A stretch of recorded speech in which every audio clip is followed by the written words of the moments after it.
Good morning. It's good to be in the house of the Lord, and aloha to you all out there.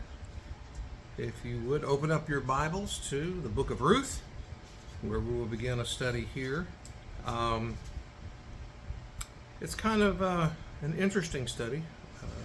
We've been going through it at school as a study, and it's gotten me deeper into it. And so as we're near the end of it at school, it's kind of like, well, I need to start it here. And so Ruth chapter 1, we see, now it came to pass in the days when the judges ruled that there was a famine in the land, and a certain man of Bethlehem, Judah, went to sojourn in the country of Moab, he and his wife and his 2 sons. So they went out full. It was a famine. So this says many things, though, because now, for some reason, Elimelech decided to leave God's promised land. He evidently didn't trust God enough to take care of them. He decided that the grass was greener if he went over to Moab. Bethlehem means house baked of bread, lechem. So this is the bread basket for the central country of Israel, and yet they chose to leave. Now the time of Judges is a time of chaos. Every man did what was right in his own heart, and it did not necessarily mean that it was the right thing to do. And here,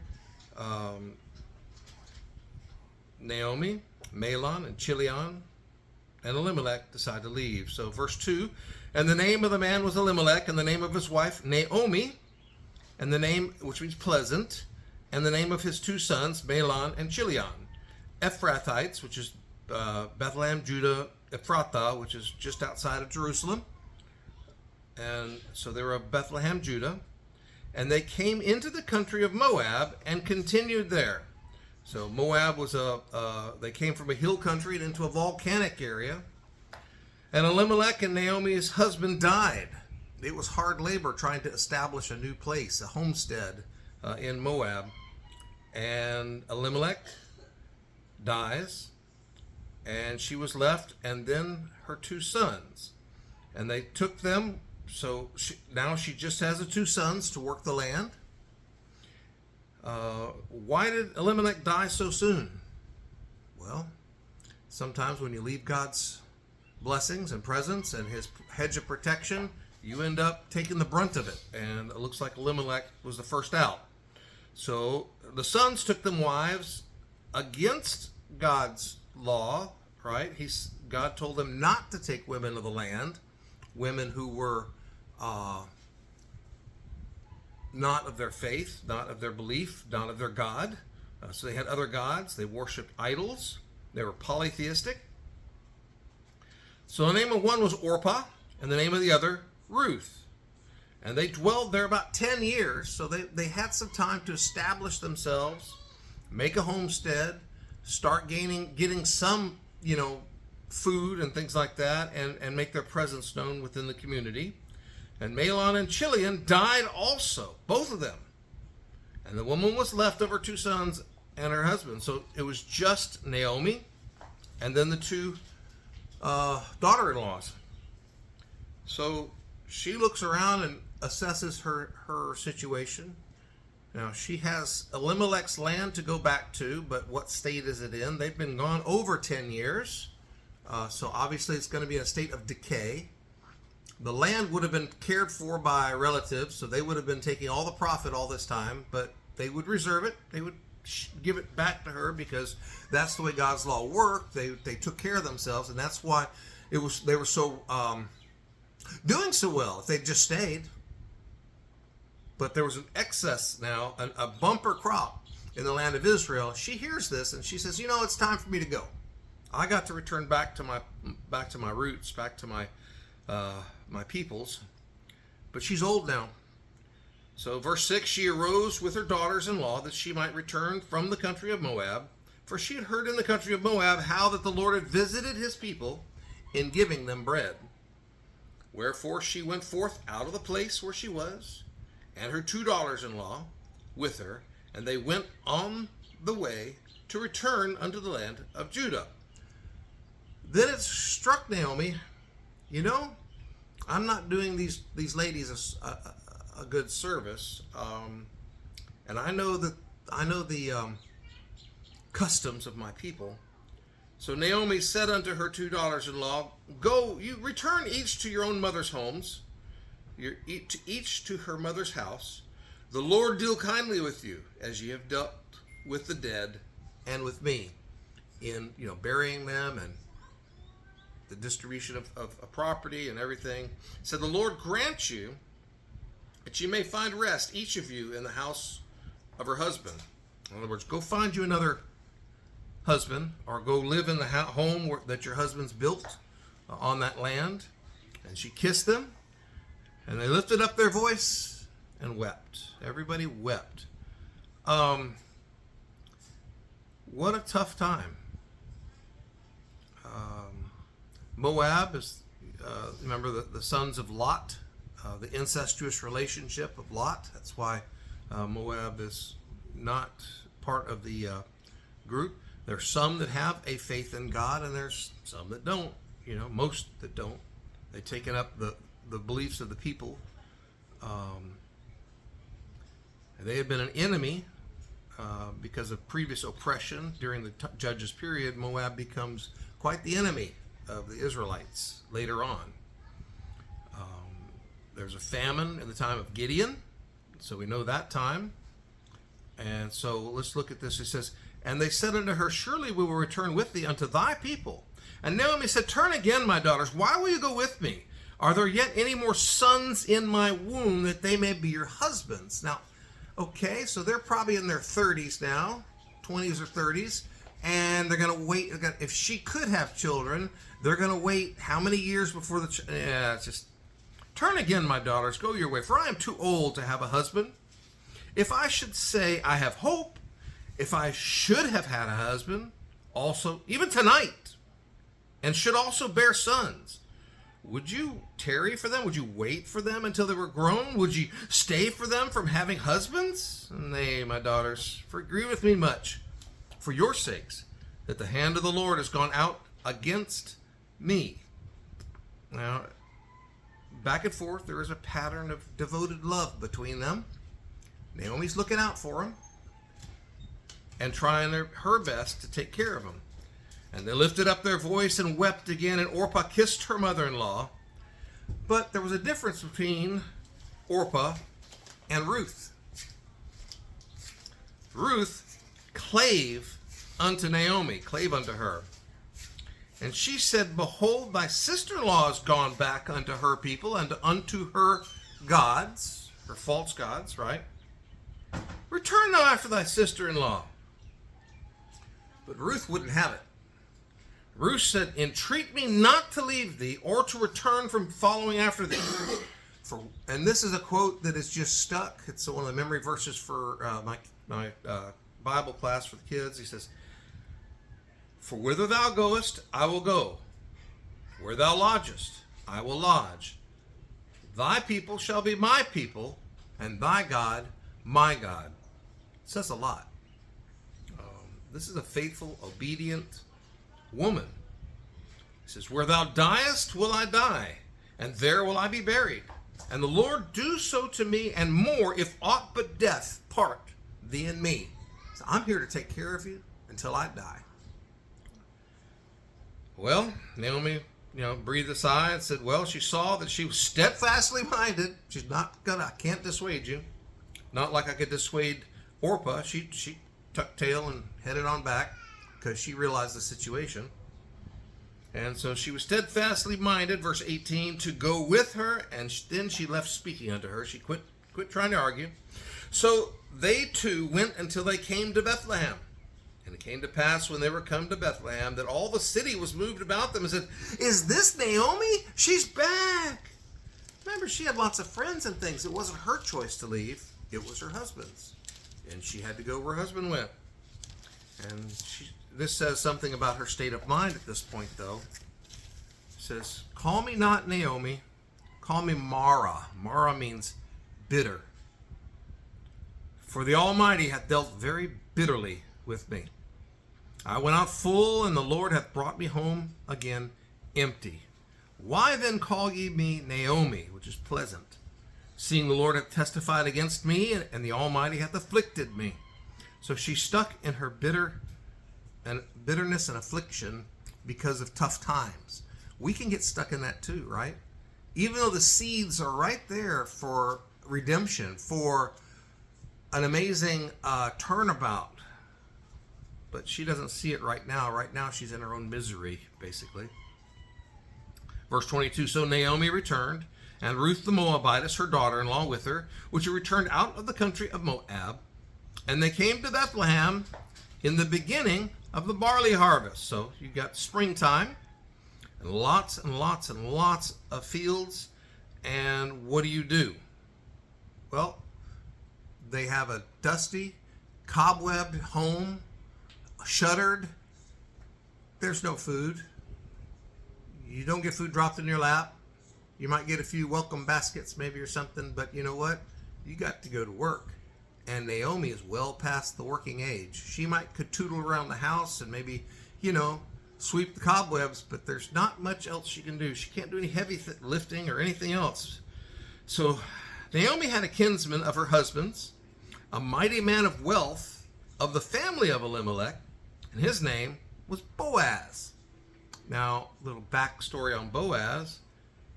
You remember when Jacob came into the land and they attacked the great fortress city of Jericho? Well, there was one lady there, Rahab, and she let down a scarlet rope thread, and she took care of the spies, and she was found faithful, and she married a man. Now, remember, Rahab was a harlot, right? She has a son. His name is Boaz. And Boaz is an old man now. Really. Why hasn't he had a wife? He could have any wife he wanted. I think he got pretty jaded. His mom was a harlot. He's kind of like, I'm done with that, I didn't get to see it because I wasn't born yet, but I'm sure he heard stories. He knows what harlots are. And he's like, I'm not in it. I don't want to be part of it. I just want to love the Lord and take care of the land. Fair enough. Little does he know how God's going to bless him for loving the Lord and taking care of the land. Verse 2, and Ruth the Moabitess said unto Naomi, let me now go to the field and glean ears of corn after him, in whose sight I shall find grace. So she doesn't know where she's going. Naomi kind of directs her, and she said unto her, go, my daughter. So she kind of sends her on her way. Now, she doesn't have to go very far to find Boaz's fields. And as it was the day, the poor could go and glean, which means the outer edges were left on purpose, so that, because, they're not the best, but that's what they would glean. They would grab the ears of corn, they call it, but it's barley corn here. And so she'd take the barley corn as much as she could glean, okay? And it would take a long time to get enough to feed them for a day, for a week.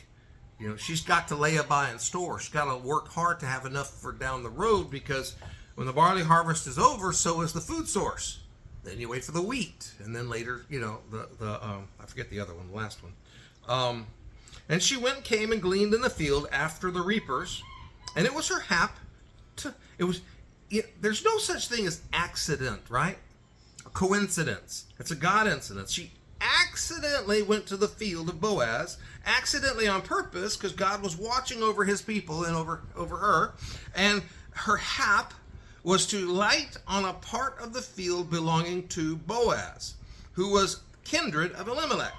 Now, understand there's lots of fields. How could she know which field was Boaz's? She couldn't know that. She wouldn't know the signs. But she happened to land, right, on the part of the field that belonged to Boaz. And behold, Boaz came from Bethlehem to oversee, right? And he said unto the reapers, the Lord be with you. And they answered with him, the Lord bless thee. And then said Boaz unto his servant that was set over the reapers, the taskmaster, right? You could almost see him riding his expensive camel, in. He's got all the fineries, tinkle-inkle-inkles, got all the bling, rides up and says, how's it going? And Boaz said unto his servant that was set over him, Who's the chick? Who's the damsel over there? Who's that lady? She looks curious. She doesn't look like anybody I've ever seen before. She doesn't look like one of our people even. And the servant that was set over the reapers answered and said, It is the Moabitish damsel that came back with Naomi out of the country of Moab. And she said, I pray you, let me glean and gather after the reapers among the sheaves. So she came, and so she asked, and we allowed her, and she has continued even from morning until now. Now it's late in the day. And she only tarried, she only took a short rest in the house. Then said Boaz unto Ruth, Hearest thou not, my daughter? Go not to glean in any other field. You listen. Don't you go anywhere else. You stay in my field. Neither go from hence, but abide here fast by my maidens. Let thine eyes be on the field that they do reap. That way you know which field is which. And go thou after them. Have I not charged the young men that they shall not touch thee?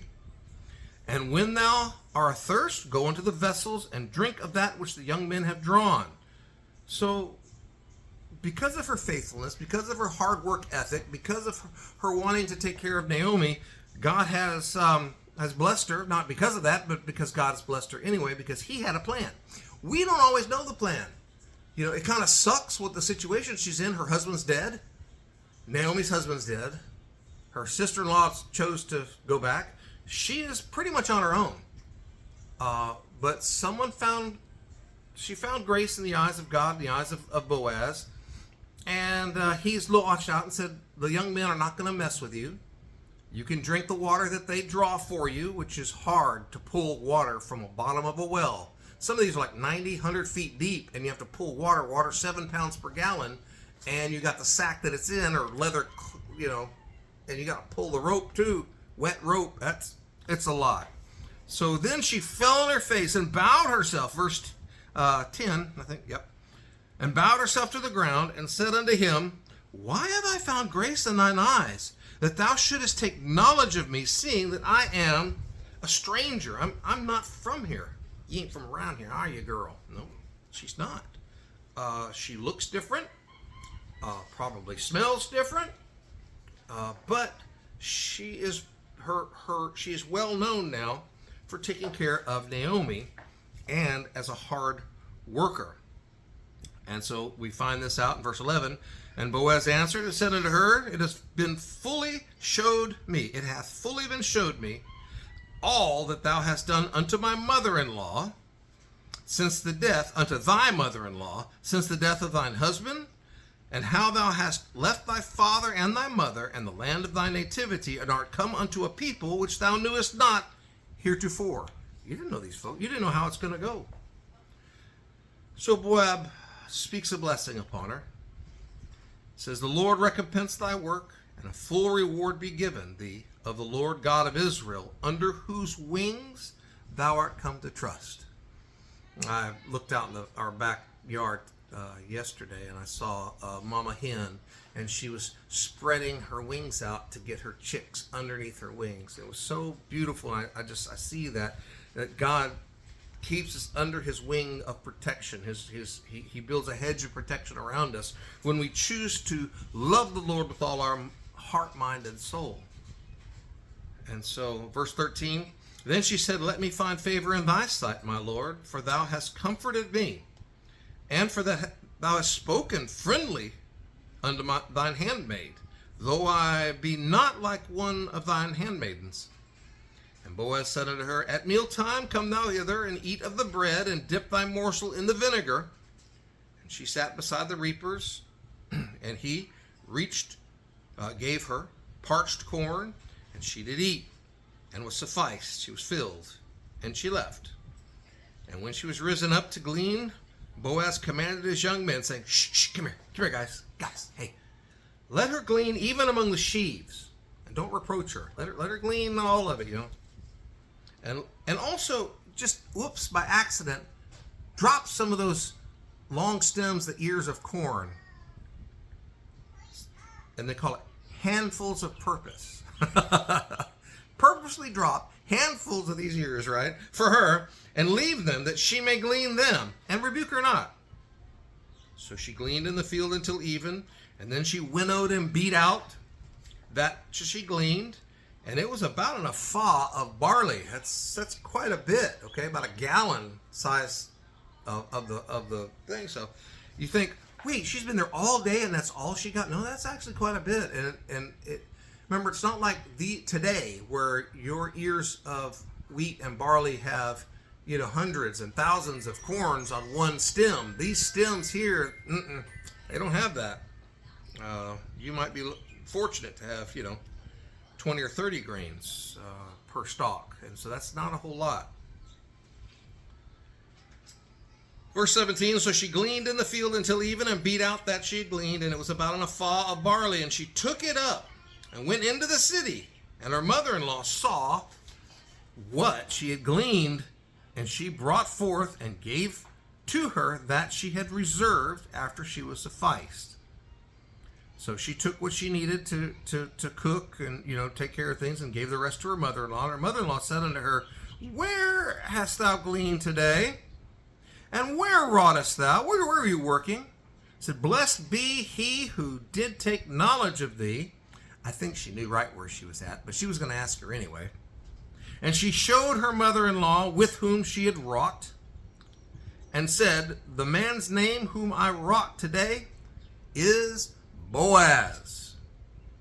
And Naomi said unto her daughter-in-law, blessed be he of the Lord, who hath not left off his kindness to the living and to the dead.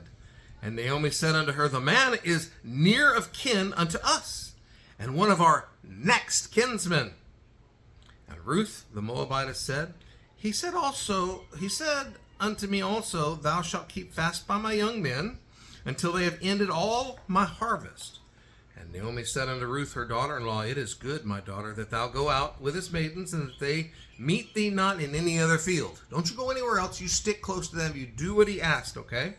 So she kept fast by the maidens of Boaz, to glean unto the end of the barley harvest and of the wheat harvest, and dwelt there with her mother-in-law. So what have we learned today? We've learned that if you trust in the Lord will provide. That it's better to stay where God plants you, right? However, sometimes we just got to step out. Elimelech stepped out. Unfortunately, it cost him his life and the lives of his two sons. And then Naomi rightly went back to where the blessings were in the land of bread, Bethlehem, and she was blessed. She was graced with Ruth. Ruth became this faithful person who took care of her and was working and worked hard from sunup to sundown to bring back. And then God provides Boaz.